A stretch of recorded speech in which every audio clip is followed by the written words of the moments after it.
La perversion, c'est le plaisir de mettre l'autre mal à l'aise. On a tous des aspects traumatiques à travailler, pour une raison très simple, c'est que nous sommes des êtres humains. Et que d'emblée, notre incorporation terrestre est douloureuse. Le corps parle, parce que tout est inscrit dans le corps. Et plus les traumas sont précoces, moins la mémoire peut se souvenir parce qu'il n'y a pas encore la conscience de soi. Tout ce qu'on ne va pas travailler, nous, consciemment dans notre vie d'adulte, malheureusement, on va le transmettre à nos enfants.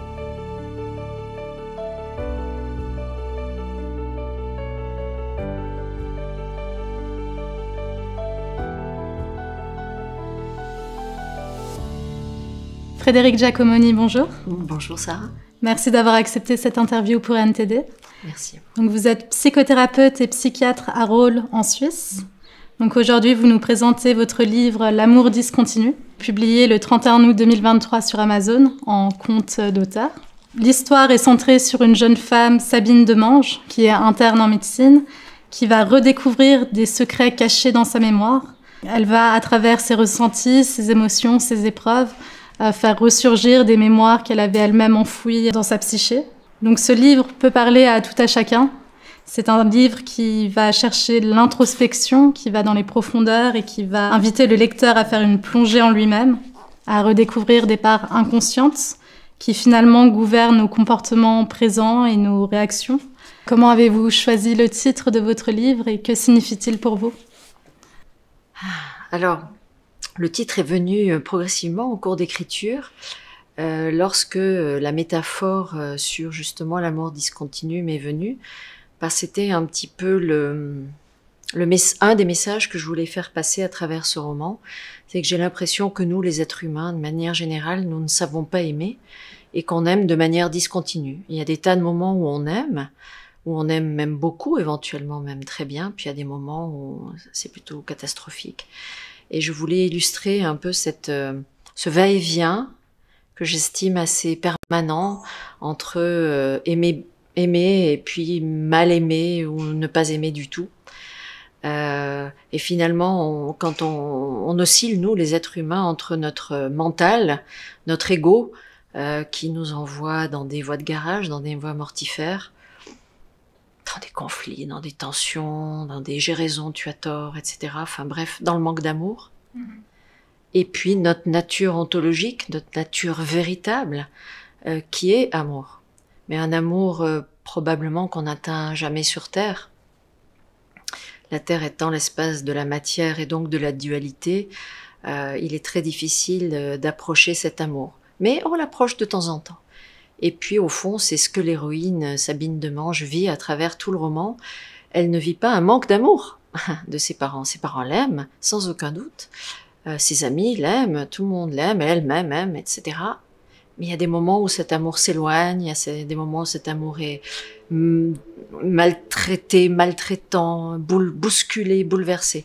Et donc c'est comme ça que le titre est venu, c'est en cours d'écriture. Je dirais qu'il y a même différentes strates dans l'amour. Il y a vraiment l'amour qui va être un peu égocentrique, qui sera l'amour d'un partenaire amoureux, par exemple. Il y a l'amour amical, familial, il y a différentes strates.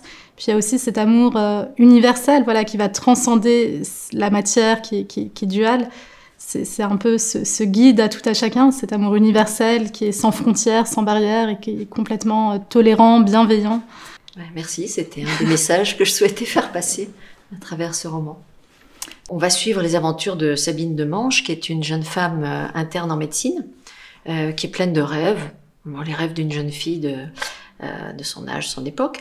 Et puis son enthousiasme va très rapidement se heurter aux épreuves de la vie, qui vont l'amener dans un voyage complexe et surtout vers ses propres profondeurs. Donc c'est une aventure humaine qui est ancrée dans le présent, mais hantée par les ombres du passé. Au fil de l'histoire, on redécouvre aussi des événements liés à son passé, des souvenirs qui ont été enfouis dans la mémoire. Et on voit au cheminement, à travers les différents chapitres, qu'elle se remémore des événements qui lui sont arrivés. Ça vient déjà par des sensations dans le corps, ça vient par des souvenirs qu'on a du mal à situer exactement. Est-ce que vous pouvez nous expliquer ce qu'est l'amnésie traumatique et comment cela fonctionne dans le cerveau? C'est un vaste sujet, l'amnésie traumatique, c'est sûr. Peut-être que l'image la plus parlante serait celle d'un sous-marin.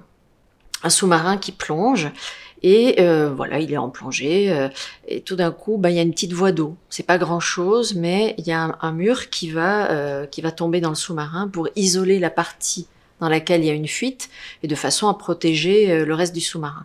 Et notre mémoire fonctionne un peu comme ça, c'est-à-dire que si tout d'un coup il y a une voie d'eau qui serait un traumatisme, donc l'irruption inattendue, brutale et violente de quelque chose qui n'est pas souhaité, eh bien, la mémoire dresse un mur.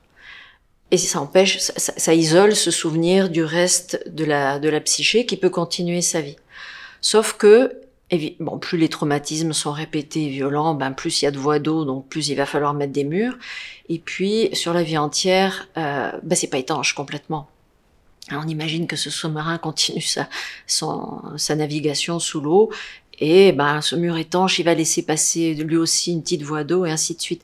Et ces petites voies d'eau, ces petites fuites de souvenirs se manifestent soit par des réactions émotionnelles disproportionnées. On se dit, mais qu'est-ce qui m'arrive? Pourquoi j'ai réagi aussi fort? Donc là, quand une fois, 2 fois, mais 100 fois, pour le même genre de situation, on réagit trop fortement, bien sûr, il faut se poser des questions. Il y a quelque chose d'autre qui se cache derrière tout ça. Ou alors, effectivement, des réactions, le corps parle, parce que tout est inscrit dans le corps en réalité. Et plus les traumas sont précoces, moins la mémoire peut se souvenir parce qu'il n'y a pas encore la conscience de soi. En revanche, le corps emmagasine tout, les cellules emmagasinent tout. Donc ça peut être un organe qui parle, mais ça peut être des rêves bien sûr, ça peut être, en fonction de la personne, c'est 1001 choses qui peuvent se produire. C'est vrai qu'il y a une certaine mémoire cellulaire qui peut, on va dire, tout dépend de la situation. Ça peut éveiller en nous, voilà, comme vous dites, des émotions très fortes. C'est ça. Ou alors des sensations même physiques, peut-être des maux de tête, des évanouissements peut-être, je ne sais pas. Aussi. Oui, il y a le corps parle, et puis là on a toute la symbolique et le langage du corps à travers les différentes maladies. Donc c'est très vaste en réalité. C'est vrai que se poser la question du sens. Bon, voilà, il m'arrive ça, j'ai telle maladie par exemple. Ou, ok, bon, je vais soigner. Puis après, mais pourquoi est-ce que j'ai ça? Quel sens est-ce que je peux lui donner? Pourquoi ça arrive maintenant dans ma vie et pas avant? Tout ça, ce sont des questions très intéressantes, bien sûr. Là, c'est vrai que c'est une question que je me suis posée en lisant votre livre. C'est comment, par exemple, on pourrait se dire, est-ce que moi-même, je peux aussi avoir peut-être une certaine amnésie traumatique liée à mon enfance que j'ai pu enfouir d'une façon ou d'une autre?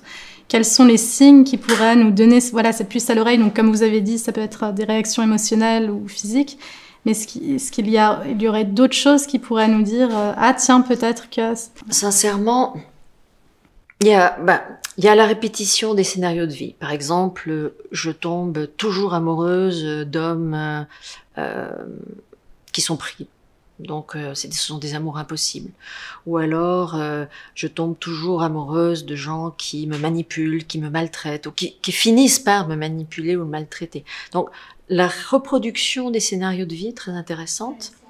Bien sûr, toutes les maladies dont on peut se dire qu'elles sont quand même un peu psychosomatiques, là aussi, tout ce qui revient. Et puis, les réactions émotionnelles disproportionnées. Ça, je pense que on voit bien à travers le parcours de Sabine Demange, qui a une vie au départ, enfin, on la décrit comme parfaitement, j'allais dire banale, normale, elle a tout pour être heureuse, ça se passe bien. Puis de temps en temps, il y a des réactions trop fortes, même elle se pose des questions, etc., jusqu'au moment où elle se rend compte qu'elle ne vit plus du tout ses émotions. Elles se sont déconnectées complètement. Ça aussi, c'est un moment fort dans la vie quand on se rend compte qu'on est déconnecté de ses émotions. Là, qu'il y a une différence entre le réel, la vie de tous les jours, et puis ce qu'on ressent à l'intérieur, qui est un peu en déphasé, si j'ose dire. C'est ça. Du coup, je me demandais également, est-ce qu'on peut, combien de temps peut durer une amnésie traumatique? Est-ce qu'on peut, par exemple, passer sa vie à côté sans savoir? Ou alors, est-ce que forcément, tôt ou tard, le corps se réveille, la conscience se réveille, et vient un âge où ça devient flagrant, on s'éveille à ce qui nous est arrivé?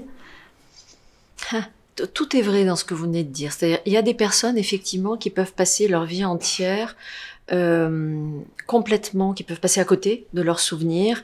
Et on voit des personnes âgées en maison de retraite qui ont des comportements des fois vraiment très étranges et qui font évoquer le traumatisme. Mais c'est un petit peu tard pour en parler avec elle. Donc, de toute façon, le corps va parler, mais on peut ignorer son langage. On peut très bien dire non mais mais c'est rien, je veux pas savoir.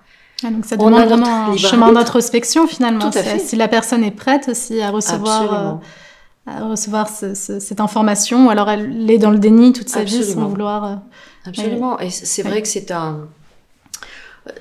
il faut un contexte favorable, malgré tout, pour que la personne se sente suffisamment en sécurité et qu'elle puisse aller travailler ces aspects traumatiques de sa vie. J'ai envie de vous dire, on a tous des aspects traumatiques à travailler. Pour une raison très simple, c'est que nous sommes des êtres humains. Et que d'emblée, notre incorporation terrestre est douloureuse. On perd cet amour inconditionnel, cet amour universel dont vous parliez tout à l'heure, on le perd en arrivant sur Terre. Et donc, d'emblée, on est triste et souffrant de cela. Après, évidemment, il y a plein d'autres souffrances qui peuvent s'ajouter. Je fais pas un dessin, en plus l'actualité récente nous en donne quelques exemples, voilà. Mais on a tous quelque chose à travailler, ça c'est sûr. Ça veut pas dire qu'on a tous besoin absolument de faire un travail thérapeutique chez un psychiatre, etc. C'est pas ce que je suis en train de dire, ou un psychologue. Mais on va tous se poser des questions, d'une manière ou d'une autre dans notre vie. Et on a tous notre libre arbitre, on va y répondre. Il y a des gens qui partent en voyage, qui vivent sac au dos, il y a toutes sortes de manières de répondre. C'est vrai que surtout en ce moment, j'ai l'impression que ça revient vraiment sur le premier plan de la santé mentale. Avec ce qui s'est passé dernièrement, on voit vraiment que ça a heurté de plein fouet les jeunes. C'est vrai que le taux de suicide ou le taux de dépression chez les jeunes est extrêmement alarmant. Peut-être que c'est le siècle où on va aussi prendre cette santé mentale. Enfin, il faut aussi la remettre en avant parce que c'est extrêmement important finalement d'avoir un esprit sain dans un corps sain pour pouvoir avancer consciemment dans sa vie et traverser les épreuves et toujours, je pense, acquérir aussi une paix intérieure. Ça va aussi avec une paix de ses mémoires, de son passé, des événements traumatiques. Peut-être pas tout le monde, mais encourager aussi les gens qui ressentent peut-être un besoin de parler. C'est plus un tabou finalement d'extérioriser ses sentiments ou ce qu'on ressent. Oui, alors je ne peux que vous remercier pour tout ça, c'est vrai, et il faut absolument encourager les jeunes qui sont actuellement, vous l'avez dit, très en difficulté. Et en général, quand on est jeune, on cherche un peu un sens à tout ça. On arrive au moment de la fin de l'adolescence vers les questions existentielles et au fond, quel sens je vais donner à ma vie, me lever tôt, aller bosser pour amener un salaire, pour rentrer tard et puis pour recommencer le lendemain. C'est dur. Et en plus, quand on peut pas se projeter dans un avenir simple et joyeux et florissant, c'est encore plus dur.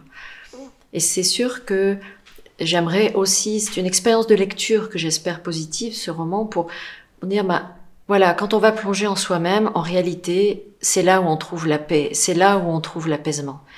C'est pas à l'extérieur de soi, c'est à l'intérieur de soi. Et du coup, c'est là où on trouve le sens. Bon, évidemment que les lectures et tout ce qu'on peut faire à l'extérieur de soi, les rencontres, le contexte, aident, bien entendu. Mais c'est à l'intérieur de soi que ça se passe. C'est vrai qu'on voit bien aussi à travers le personnage central, c'est vraiment ce cheminement intérieur, ces introspections. Le personnage va elle-même consulter un autre thérapeute, en fait. C'est vrai qu'elle va se faire sa propre thérapie personnelle. Et c'est là où elle va commencer à déceler des choses, comprendre aussi certaines réactions qu'elle avait. C'est extrêmement intéressant, et ce retour à l'intérieur de soi, au lieu de tout le temps chercher à l'extérieur, parfois il suffit juste de retourner l'intention à l'intérieur. Je vais citer un court extrait du livre qui lève plein d'interrogations par la suite. Le déni et le clivage empêchent de se confronter à l'horreur et permettent ainsi sa reproduction encore et encore, de génération en génération. C'est surtout la reproduction d'événements traumatiques. C'est un peu ce cercle vicieux où la victime devient elle-même abuseur. Exactement. Et on se demande comment on peut reproduire ces schémas d'horreur, finalement. C'est vrai que c'est... Bien sûr, vous soulevez un point excessivement important. Alors, tout le monde, tous les abusés ne reproduisent pas comme abuseur. Dieu merci.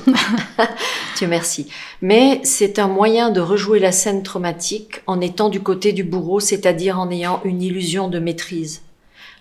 Je sais comment ça va se passer. Puis cette fois-ci, j'y arrive. Ah oui, donc il y a quand même un phénomène conscient comment dire, d'ascendance. Alors, conscience, ça c'est encore très sujet, on sait pas, et puis c'est sans doute pour chacun, le degré de conscience est plus ou moins différent, mais c'est vraiment, dans l'amnésie traumatique, j'ai pas parlé de comment elle revient, ben voilà, ça peut faire ça, dire, voilà, il faut absolument que je réussisse ce coup-ci. Hein, et parfois, ce sont des... vous me parliez tout à l'heure du trouble dissociatif de l'identité, ce sont des petites parties de la personne, une part, on pourrait dire, de la personne qui prend le contrôle et qui, cette fois-ci, veut réussir. Et le pire, c'est qu'éventuellement, la personne apparemment saine, qui navigue tous les jours, ne se souvient pas des moments où elle agit. Donc ça ouvre encore d'autres questions très vastes, etc., qui nous ramèneraient vers la justice. Voilà, c'est très complexe en fait tout ça, puis on n'a pas de certitude absolue. Mais ce qui est sûr, c'est qu'il y a des êtres humains qui reproduisent parce que ils ont l'impression comme ça de mieux maîtriser. Ah, c'est comme une énergie lourde à prendre sur ses épaules et qu'on a besoin de la rejeter, entre guillemets, sur autrui. Et puis, j'allais dire, sans parler de traumas aussi graves que des abus, etc., on fait tous ça. J'allais dire banalement, on a tendance à projeter sur l'autre. Ah, mais toi, t'es pas un peu comme ci, comme ça. Puis en fait, c'est quelque chose que je me reproche à moi, puis que je vais projeter sur l'autre. Oui, c'est vrai. C'est vrai. C'est vrai que souvent, les reproches qu'on a sur les autres, c'est ce qu'on a soi-même à l'intérieur. Est-ce que vous pensez qu'il y a une certaine forme de mémoire cellulaire ou de mémoire transgénérationnelle? Les deux, oui. Les deux, oui, bien sûr. Il y a une mémoire transgénérationnelle très importante. Et les thérapeutes de famille disent ça depuis longtemps. Je trouve cette phrase très, très parlante. Ils disent à un échelon générationnel, travaille-le ou transmets-le. Ça veut dire que tout ce qu'on ne va pas travailler, nous, consciemment dans notre vie d'adulte, malheureusement, on va le transmettre à nos enfants. Intéressant. Et on voit d'ailleurs les pathologies éventuellement psychiques. C'est Lacan qui disait il faut 3 générations pour faire un schizophrène. C'est une phrase un petit peu provocatrice, comme il aimait bien, mais c'est vrai que on voit par exemple quelqu'un qui est autiste, on voit des traits autistiques chez ses parents, c'est assez flagrant, peut-être chez les grands-parents. Voilà. Puis on voit il y a une espèce d'effet comme ça, boule de neige, de génération en génération. Et qu'est-ce qui justement pourrait couper ce cercle de transmission entre guillemets? C'est vraiment entamer une voie de guérison intérieure Voilà, pour moi c'est notre devoir, j'allais dire, d'être humain conscient, de travailler sur soi encore et encore, d'aller le plus loin possible dans la libération. Parce que quand on se libère soi, on libère tout le monde, c'est-à-dire on libère nos descendants, même s'ils sont pas nés encore. On libère nos ascendants parce qu'on a réussi à faire ce qu'ils n'ont pas réussi à faire. Puis on libère les autres autour de nous. Donc c'est, j'allais dire, c'est un devoir. Ouais, c'est une vraie charge émotionnelle qui est transmise de génération en génération. Finalement, quand on est au monde, on se rend pas compte, mais on a déjà aussi toute une valise bien chargée de souvenirs traumatiques ou de souvenirs de réflexes même. C'est vrai que c'est des choses qui se voient. Je voulais aussi savoir quel a été votre parcours lors de la rédaction de ce livre. Oui, là aussi, c'est une question vaste parce que en réalité, j'ai commencé à écrire il y a très longtemps. J'écrivais des petits bouts par-ci, par-là. Et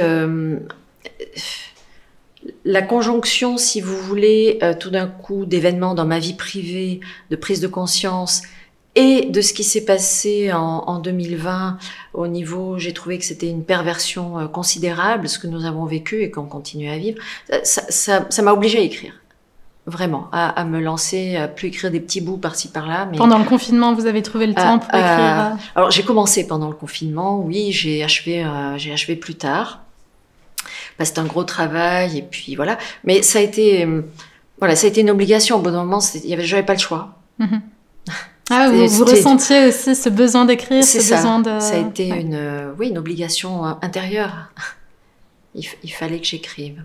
Fallait que ça sorte. Fallait que ça sorte. Vous avez trouvé aussi une certaine voie de guérison à travers ce livre. Enfin, le fait d'écrire, ça vous a permis aussi de guérir certaines choses de votre vie ou certains...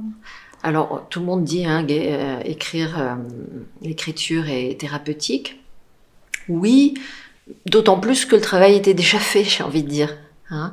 C'est-à-dire, j'ai écrit parce que je me sentais tout à fait libérée et que je pouvais l'expliquer aux autres. Sinon, je l'aurais pas fait, je pense. Donc, oui, de toute façon, c'est thérapeutique parce qu'il y a une différence entre se sentir beaucoup mieux et puis l'écrire dans un livre et le mettre dans l'espace public. Ça, c'est encore autre chose. Oui, tout à fait. Hein, ce sont des étapes à chaque fois. Mais c'est vrai que le travail était déjà fait. En réalité, le travail, il n'a jamais cessé depuis que je suis au monde. En étant psychothérapeute vous-même, vous avez dû être confronté aussi à plein d'histoires d'abus, forcément. C'est vrai que les gens viennent aussi en grande partie pour ça, j'imagine. C'est des traumatismes qui ont besoin d'être confiés, d'être étudiés, d'être compris. Bien sûr. Donc c'est vrai que finalement, ça fait aussi un peu un effet miroir entre vous et les patients que vous avez... Et oui, ça c'est aussi un des grands secrets de notre métier, c'est que nos patients viennent nous raconter notre propre histoire. Intéressant. Donc c'est d'ailleurs assez troublant. Suivant ce qu'on vit, on voit vraiment, tout d'un coup, on a 1, 2, 3, 5 patients qui nous racontent un peu le même genre d'histoire. Donc ça fait écho quelque part. Courir plus vite qu'eux pour avoir quelque chose à leur dire. Très intéressant. Qui les aide. Ce qui m'a aussi beaucoup intéressée dans le livre, c'est les différentes thérapies alternatives que vous abordez, dont la méditation en pleine conscience, les massages métamorphiques, l'hypnose. Donc c'est vrai que moi, les massages métamorphiques, j'avais jamais entendu ça auparavant. Est-ce que vous-même, vous avez essayé ces pratiques ou... Oui. Alors, moi, j'ai essayé beaucoup de choses et je ne parle que de ce que je connais. Parce qu'il en existe, mais des centaines oui. de thérapies alternatives. Et donc l'hypnose, ça c'est quand même assez connu. Bien sûr, la méditation de pleine conscience aussi, on en parle beaucoup. Mm-hmm. Et c'est vrai que les massages métamorphiques, en fait, c'est dérivé de la réflexologie plantaire. Ah oui, donc sur peut-être même la médecine traditionnelle chinoise. Alors, il y a certainement de ça. Après, moi, je suis pas une spécialiste des massages métamorphiques, mais je sais que c'est issu de la réflexologie plantaire et ça va un peu plus loin parce qu'on masse les corps subtils, les corps éthériques, etc. Et c'est vrai que ça peut être extrêmement libérateur. C'est comme si on enlève des pelures d'oignon, mais cette fois-ci pas dans le mental, comme on peut faire avec une psychothérapie telle que je peux la pratiquer ou telle que pratiquent tous mes confrères et psychologues, mais des pelures d'oignon subtiles, corporelles. Ouais, donc là, on comprend aussi bien cette dimension de mémoire cellulaire, finalement. Voilà. C'est vrai que c'est tous ces corps qui accumulent, voilà. qui sont autour de nous, Exactement. Qui nous prend par-dessus. Et donc, les massages métamorphiques, donc c'est principalement au niveau des pieds, qui vont débloquer certaines pensées, finalement, certains souvenirs. C'est les pieds, les mains, un peu le ventre, un peu la tête. D'accord. Et voilà, c'est pas du tout un massage intrusif, etc. C'est très doux, très discret même. Et donc les effets viennent plus tard avec le temps ou alors même pendant la séance? Pour chaque personne, les choses sont différentes. Là aussi, on peut pas. C'est ça qui est difficile aussi quand on parle de thérapie, c'est que chacun a sa propre expérience thérapeutique. Oui, certaines choses vont marcher pour certains, d'autres non. Oui, c'est pour ça que quand on me pose la question, mais qu'est-ce qu'il faut faire pour guérir? J'ai pas de méthode. Il faut un contexte. Il faut un moment dans sa vie, il faut travailler sur ses croyances, il faut ouvrir son esprit et son cœur, puis après on va vers ce qui nous correspond. Parce qu'il y a, comme je dis, il y a des centaines de choses qui peuvent être faites. Et il faut aller vers ce qui nous parle. Est-ce que parfois il y a des gens qui sont plutôt rebus par rapport à ces méthodes-là et qui sont, on va dire, plus pragmatiques? Oui, ça arrive. Ça arrive et ils ont le droit aussi, bien sûr. Et faut respecter. C'est peut-être qu'ils seront plus ouverts un jour, peut-être qu'ils le seront jamais. Et c'est juste pour eux que ça se passe comme ça aussi. Et du coup, pour ces patients, est-ce qu'il y a une thérapie, on va dire, plus conventionnelle? Est-ce que c'est juste par la parole ou bien sûr. Oui, bien sûr. principalement par la parole? Alors, déjà par la parole, on peut faire beaucoup de choses.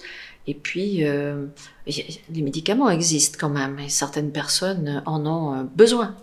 Mais du coup, c'est des anxiolytiques, c'est des antidépresseurs, ou alors c'est vraiment ça va une ouverture de conscience? Là encore, de ce qu'ils recherchent, de là où ils en sont et de ce qu'ils sont prêts à prendre. Mais oui, il faut aller chercher dans ce genre de médicaments. bien sûr. Maintenant, des médicaments pour ouvrir la conscience. Alors, il existe un service au HUG qui s'occupe avec des psychotropes, des psychédéliques, de prescrire des psychédéliques pour ouvrir la conscience.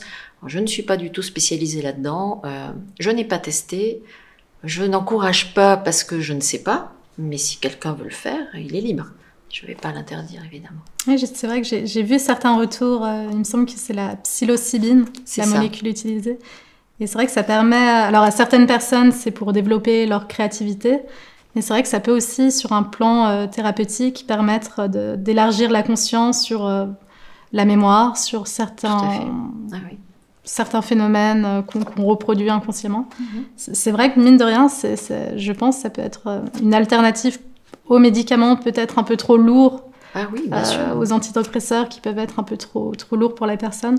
Ça peut être potentiellement une thérapie intéressante à développer pour plus tard. C'est ça. Comment les traumatismes et les abus peuvent affecter la vision qu'on a de soi-même, des autres ou de la vie en général? Alors ça aussi, c'est une vaste question très importante. Évidemment que les traumatismes influencent la vision de soi, des autres et de l'avenir en général. Sinon, on n'en parlerait pas finalement, ce serait pas un problème. Hein. Et c'est interdit parce que justement, ça fait tout ça. Et que ça casse complètement... ça casse l'estime de soi, ça casse... du coup, ça met des croyances, si vous voulez, dans la tête de la personne qui sont des croyances erronées, mais qui sont des croyances dures comme fer. Et ce que j'essaie de montrer à travers le personnage de Sabine Demange, c'est qu'elle-même, elle doute d'elle en permanence. Donc c'est très simple, finalement, de la manipuler, puisque la porte est ouverte, quoi. Il y a le doute. Donc dès que quelque chose ne va pas, elle se dit c'est moi qui ai dû faire un truc, c'est moi qui ai pas assez, c'est moi qui suis pas ceci ou trop cela. Donc c'est très facile de la manipuler. C'est-à-dire qu'un esprit qui est déjà entre guillemets traumatisé est plus manipulable par la suite. Bien sûr. Par exemple, si on induit une forte peur chez quelqu'un, plus facilement il sera d'accord à accepter tout et n'importe quoi. Bien entendu. Oui. Bien entendu. Et c'est ça qui est... c'est pour ça que c'est interdit. C'est interdit de gouverner, de diriger, de manager, d'éduquer par la peur, parce que ça casse. Et en fait, par la peur, on obtient de l'obéissance. Mais on n'obtient pas l'accord, on n'obtient pas... c'est une victoire à la Pyrrhus. Enfin, voilà, il n'y a que des perdants dans cette histoire. Et ce que je voulais montrer aussi... c'était la responsabilité de la victime. Parce qu'au fond, Sabine, oui, c'est parce qu'elle doute d'elle, c'est parce qu'elle n'a aucune estime d'elle, c'est parce que qu'il lui arrive aussi des mésaventures. Elle laisse la porte ouverte. Le jour où elle travaille sur elle et qu'elle prend conscience qu'elle n'a pas à douter d'elle, forcément, les abuseurs n'abusent plus. Ouais, c'est ça. Ils n'ont plus l'occasion. Le personnage de Sabine découvre aussi certaines ressources intérieures qu'elle ne soupçonnait pas avoir en elle-même, qu'elle découvre au fil de son parcours, de ses découvertes sur elle-même. Quelles sont-elles? Comment surgissent ces ressources au fil des épreuves? Oui, de nouveau une magnifique question. En réalité... les ressources sont là depuis le début et je pense même pour chacun d'entre nous. Elles sont recouvertes par les traumas, par le doute de soi, par, on pourrait dire, l'auto-sabotage. Hein, mais non, je vais pas y arriver. Mais non, oh là là, mon Dieu, si je dis ça, ça va être une catastrophe. Je vais pas poser de questions parce qu'on va penser que je suis ridicule, etc., etc. Et quand on déblaye tout ça, la ressource est là. Donc c'est pas quelque chose qu'on va rajouter, c'est quelque chose qu'on va juste déblayer, faire du tri, et puis tout est là. Et tout a toujours été là. C'est tout ce qu'on s'est dit depuis la naissance, même tout ce qu'on nous a répété aussi, inconsciemment, les parents, les amis, les professeurs, ça se rajoute. Et puis l'ego se crée aussi une certaine image faussée. Complètement. En ayant soit très peu d'estime, soit trop d'estime. Absolument, c'est deux faces d'une même pièce d'ailleurs, trop peu et trop, c'est deux faces d'une même pièce. Et on est toujours dans l'ego en effet. C'est juste. Pourriez-vous nous dire quelques mots sur la perversion et qu'est-ce que c'est exactement? mon patron de psychiatrie, quand j'étais à Nice, le professeur Guy Darcourt disait la perversion, c'est le plaisir de mettre l'autre mal à l'aise. Ça, c'était sa définition à l'époque. Je dirais que on peut peut-être la compléter parce que c'est peut-être un peu plus vaste que ça. Alors oui, il y a le plaisir de mettre l'autre mal à l'aise, mais je dirais c'est vraiment la production de l'ego qui veut gagner à tout prix. Et tous les moyens sont bons. Donc il y a des tas de manipulations perverses, il y a l'inversion accusatoire, il y a la projection, il y a semer le doute, semer la confusion, faire peur, rabaisser, voilà. J'allais dire, tous les moyens sont bons pourvu que je gagne, y compris le mensonge. C'est pas grave, l'essentiel c'est que je gagne. Hein, c'est un peu sur un plateau de jeu, voilà, je peux tout utiliser, même la triche la plus spectaculaire. Donc évidemment, ça fait beaucoup de dégâts. Surtout si la personne qui use de ces procédés est une figure d'autorité. Oui, surtout. Voilà. Avec cette ascendance. Voilà, c'est une figure d'autorité. Et éventuellement, quand ce sont des parents envers leurs enfants, où c'est plus qu'une figure d'autorité. Donc ça peut faire effectivement des dégâts. Et vous pensez qu'on a tous cet ego pervers en nous, ou bien c'est quelque chose qui se crée, qui se fait au fil des blessures, peut-être même du temps? Je pense que c'est un système de défense. Donc c'est effectivement quelque chose qui vient se rajouter. Hein, pour moi, dès qu'on s'incorpore, évidemment, on est triste de cet amour infini qu'on a perdu. Et on se défend contre les agressions. Alors le système de défense est plus ou moins complexe, plus ou moins raffiné, plus ou moins riche. Mais oui, c'est là que commencent les problèmes, les problèmes relationnels. Et nous ne sommes absolument pas, j'allais dire, éduqués à traiter ces problèmes relationnels. Au contraire, nous sommes éduqués on les encourage dans notre éducation, les problèmes relationnels. Hein, si je parle de la télévision, par exemple, je sais pas, il me vient une émission comme Koh-Lanta qui est parfaitement... Enfin voilà, on dresse les gens les uns contre les autres et on prend plaisir aux toutes ces émissions de télé-réalité. Hein, il faut dominer, il faut cligner, etc. Voilà. Et nous, les spectateurs, nous sommes pris, enfin si on veut les regarder, bien sûr, pris en otage dans une forme, là aussi, de perversité. Après, bon, il y a plus grave que ça, hein, attention. Non, mais c'est vrai que la société encourage cette compétition peut-être un perverse, finalement. C'est vrai que c'est au lieu de soutenir l'entraide, on vient plutôt attiser la compétition à outrance. Bien entendu. Et créer justement ce concept de dominant-dominé, qui n'est pas forcément viable à long terme pour une société. Il faut une certaine équité, une certaine entraide, finalement. Mais oui. Oui. Et considérer que l'autre est mon égal. Enfin, donc je suis son égal, mais il est mon égal. C'est ça. Donc voilà, à partir de là, beaucoup de respect. On doit avoir beaucoup de respect les uns pour les autres. Et beaucoup d'admiration les uns pour les autres. Parce qu'être un être humain, c'est déjà...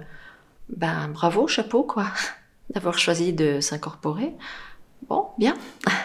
C'est courageux déjà. On parle souvent des victimes, comment elles peuvent aller sur ce chemin de guérison, mais si on devait aussi donner une certaine voix aux abuseurs, comment on pourrait, si j'ose dire, guérir cet art de vouloir faire du mal ou de reproduire des schémas néfastes et pervers, comment on pourrait guérir? Bien sûr. Ils ont besoin de l'être, en effet, guéris. Avant tout, c'est vrai que finalement, elles sont elles-mêmes victimes d'une certaine façon. Je pense que la plupart sont elles-mêmes victimes, parce qu'en réalité, les psychopathes ou vraiment des gens qui sont très gravement malades sont très peu nombreux. Hein, la plupart, ce sont des victimes de toutes sortes de choses, d'ailleurs. Mais de nouveau, dans une relation, on peut faire que 50% de la relation. C'est-à-dire qu'on peut proposer des choses, mais si l'être humain en face, qu'il soit abusé ou abuseur d'ailleurs, ne veut pas s'ouvrir, il a son libre arbitre et on peut rien faire pour lui. Mais c'est sûr que de s'ouvrir au fait que nous sommes tous victimes de quelque chose, donc en fait ça sert à rien de se définir comme victime. Enfin attention, de nouveau, ça va dépendre du stade où on en est dans sa vie, mais j'entends d'essayer de passer à autre chose, d'essayer de guérir, d'essayer de transmettre autre chose que de la victimisation, transmettre justement l'amour, y compris pour ces personnes qui souffrent, considérer les abuseurs comme des personnes très gravement souffrantes et leur proposer de l'aide. Maintenant, il faut qu'elles-mêmes soient aussi dans cette phase de vouloir changer. De vouloir, et voilà. Il y en a, bien sûr. Il y en a. C'est vrai qu'on se demande souvent, finalement, tous ces abuseurs, ces pédophiles qu'on va mettre en prison, finalement, c'est quoi la suite pour eux? Parce qu'ils ont aussi besoin, je pense, d'un certain traitement spécial, entre guillemets. Les mettre en prison, c'est pas suffisant. Il faut aussi comprendre le mal, déloger cette racine pour soigner, si on peut soigner, finalement. Bien sûr. Je pense qu'on peut soigner. Je pense qu'on peut tous soigner. Je pense qu'il y a des gens qui arrivent à se sortir même de choses atroces qu'ils ont pu dire, faire ou commettre. Mais il faut le vouloir, et ça... Je suis effectivement pas sûre que la prison soit le meilleur endroit pour apprendre, mais il y a aussi des gens qui apprennent. On peut apprendre partout, en réalité, là aussi. Faut le vouloir. Que diriez-vous à une personne qui a vécu des abus ou des traumatismes, mais qui n'a pas encore trouvé le courage de parler ou de chercher de l'aide? Oui, c'est pas facile, hein, parce que la honte, qui est l'émotion qui est la plus répandue chez ces personnes-là, empêche d'aller demander de l'aide, d'aller parler, etc. Donc c'est difficile, et c'est aussi ce que j'essaye de montrer à travers le personnage de Sabine, c'est que on peut même se sortir de ça, se sortir de la honte, on peut y arriver. Il faut beaucoup d'amour pour soi, il faut jamais cesser de vouloir aimer. C'est vrai que finalement, que les victimes aient honte, alors qu'elles sont... Enfin, elles ne devraient même pas avoir honte. C'est vrai que c'est plutôt le coupable qui devrait avoir honte de ses actes. Oui. Mais c'est vrai que c'est intéressant aussi, cette émotion qui est donnée à la victime, finalement, qui ne lui appartient pas. C'est vrai que la honte ne devrait même pas appartenir aux victimes. Ça... Et pourtant. Ouais. J'avais lu, je crois, dans un livre de Lita Bassé, une phrase, je ne sais pas si je la dis bien, mais la victime se sent toujours coupable. Et voilà, la honte en fait partie. Honte, culpabilité, c'est toujours un gros sac à dos très lourd. Et en effet, ça devrait pas, mais pourtant, c'est ce qui fait que la parole reste bloquée. Et c'est aussi une des raisons pour lesquelles cela se reproduit de génération en génération. Hein, les secrets de famille, par exemple. Surtout que à l'époque, alors vous êtes beaucoup plus jeune que moi, mais à l'époque de mes parents, on disait si l'enfant ne sait rien, il n'en saura rien et il n'en souffrira pas. C'était ce qu'on croyait à l'époque, hein, c'est pas. Et puis on s'est rendu compte que c'est tout faux, au contraire. C'est-à-dire que l'enfant, il sent. Il sait pas, mais il sent, il ressent tout. Et après, il se bâtit une histoire là-dessus, qui est sans doute peut-être encore pire que la réalité. L'enfant est une éponge, donc finalement, il voit plus que ce qu'on croit. C'est ça. Et il absorbe plus que ce qu'on croit aussi. L'enfant va mimer aussi, inconsciemment, tous ces non-dits, toutes ces gênes, ou toutes ces... C'est ça. L'enfant le capte et l'assimile. L'intègre, exactement. Donc, à travers le personnage de Sabine, on voit bien qu'il y a aussi ce cheminement qui part en premier lieu d'une absence totale de reconnaissance de son passé, puis au fur et à mesure, donc elle redécouvre ce qui lui est arrivé. Donc elle est confrontée aussi à la réaction de ses proches. Donc c'est vrai qu'il y a un épisode qui est assez douloureux finalement, parce qu'on se rend compte qu'une de ses amies proches est même elle-même dans le déni finalement. C'est vrai qu'elle ne soutient pas cette vérité en disant mais non, tu affabules, tu imagines, ça peut pas être possible. Comment on pourrait aussi aider ces victimes qui font face au rejet de leurs proches, face à certaines vérités lourdes et... Là aussi, je me dis, mais beaucoup de respect, beaucoup d'amour, beaucoup de compassion. L'ami intime de Sabine qui reconnaît pas et qui rejette et qui fait beaucoup souffrir Sabine à ce moment-là, probablement est elle-même dans une forme de déni. Qu'a-t-elle subi? Ça peut aussi être encore un effet miroir. Peut-être un effet miroir, peut-être autre chose, peut-être... elle est peut-être encore un peu plus engluée dans sa souffrance, où elle l'était à ce moment-là, et ça va évoluer. On n'évolue pas tous de la même manière, enfin, on n'évolue pas en parallèle au même rythme. Donc, juste accepter que c'est un temps comme ça, voilà, c'est un moment de la vie. Ouais, c'est vrai que finalement, toutes ces relations qu'on se crée dans la vie, elles ont toutes aussi un rapport les unes avec les autres. Bien Donc sûr. c'est vrai que ce miroir qui se reflète, ça peut aussi être sur voilà, des mêmes schémas sans qu'on se rende compte que ça fait Absolument. écho aussi à chacun d'entre nous. Y a-t-il des ressources comme des livres ou des organisations ou même des thérapeutes que vous recommanderiez à des personnes victimes d'abus ? Oui et non. C'est-à-dire que j'ai pas une ressource type ou une association type, etc. Ça dépend beaucoup du moment où on est dans sa vie. En réalité, tout peut aider à partir du moment où on s'ouvre. Donc, il y a bien sûr des associations de victimes pour tel ou tel genre de trauma. Il y a des tas de lectures sur la perversion. Il y a des tas de lectures. Il y a des tas de vidéos sur YouTube. Il y a des films. En fait, tout peut parler. Puis j'entends, quand on commence à s'ouvrir, on regarde une série Netflix, puis on trouve des réponses. Enfin, tout. Ouais, c'est vrai que la vie donne des signes partout. On n'a qu'à ouvrir les yeux et exactement. Tout est là, finalement. Donc, à partir du moment où on s'ouvre, tout. C'est vrai. Tout. Donc, non, mais c'est toujours un chemin. Ce que je peux dire, c'est que c'est toujours un chemin vers soi et un chemin d'amour. C'est un chemin pour s'aimer soi. Enfin. Là où on a été mal aimé, là où on a été aimé en discontinu, se mettre à s'aimer. Du coup, est-ce que vous avez eu des retours de vos lecteurs par rapport aux livres, par rapport à des histoires, même des témoignages qui vous ont redonné derrière ? Oui, j'ai eu pas mal de retours de lecture, très encourageants. Certaines personnes reconnaissent avoir vécu des choses très similaires.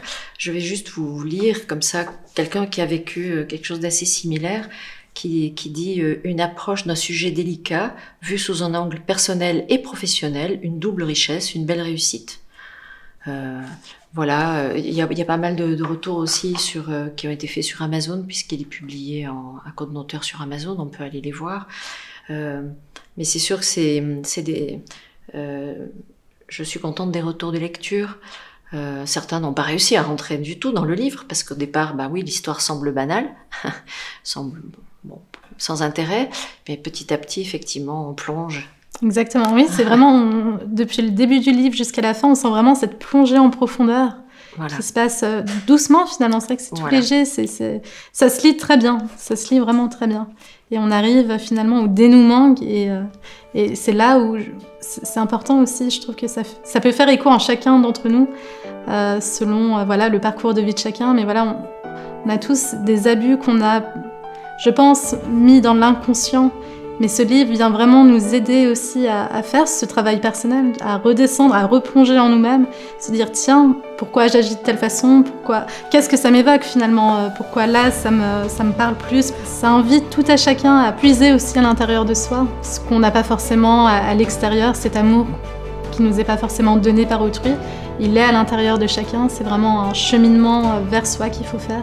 Et vraiment rester dans cette lumière d'amour qui finalement illumine tout, les vices du passé, mais aussi les chemins d'avenir. Et on sent vraiment que l'amour est moteur derrière tout ça.